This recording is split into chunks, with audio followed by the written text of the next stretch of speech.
Hi, my name is Brynn. While it's important that you bring your pet in for a professional exam with your vet at least once a year, you can keep track of your pet's health in between visits by getting to know what's normal and what's not about your individual pet. You can do this by performing an at-home physical exam. You're going to want to perform this exam in a relaxed environment, so make sure that your pet isn't feeling stressed or even excited. You can opt to do this after a quick exercise session or even a nap. You're going to start from the tip of the nose and end at the tip of their tail. First, check the nose for debris and take note of whether it is wet or dry. Your pet's nose will not always be wet. It can typically vary from moist to dry throughout the day depending on your pet's body temperature, activity level, and even hydration. Next, we're going to move to the eyes. Take a look to see whether there is abnormal eye discharge. Again, you will likely know what's normal for your pet. For instance, if your cat or dog never gets eye discharge and suddenly has it, it's a sign that there could be a problem. Next, we're going to check whether your pet's pupils are symmetrical and look at the whites of their eyes. Red sclera, which is the part of the eye that is normally white, could mean inflammation of the eyes.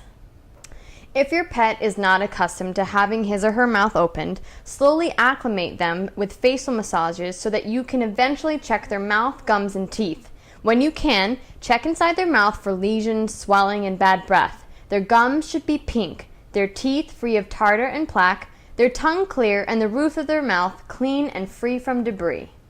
Next, check the jawline to see if it feels normal. Check the ears for debris, odor, and cleanliness.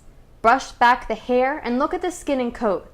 Check for excessive flakiness, lumps, and bumps on the sides of the spinal cord, and evaluate muscle tone and weight. If you think your pet is carrying extra weight or not enough weight, you can contact your veterinarian with questions. Look at their claws and the pads of their feet. There should be no debris between their toes. Check for heat and swelling over your pet's body and test the range of motion of the joints. Do the joints move freely without resistance or difficulty? Gently palpate their belly to look for lumps and notice if your pet seems to experience discomfort. This is a good time to also gently check both mammary change. Do this for male dogs and cats too. Even if you don't know the names of all the parts that you're touching, by doing these physical exams regularly, you'll become familiar with what's normal for your pet's body. That way, when you do notice something different, you'll notice it quickly. If you notice in your home exam a lump, bump, wart, or some other growth on your pet, but you don't think it warrants an immediate trip to the vet, it's a good idea to start a body chart for your pet. Simply draw out your pet's diagram and note exactly where you found the growth. Include in that the date that you found it, the size of the growth, and then monitor its progress until your next trip to the vet. If, however, in the next day or so it's gotten increasingly worse, it probably warrants an immediate trip to the vet.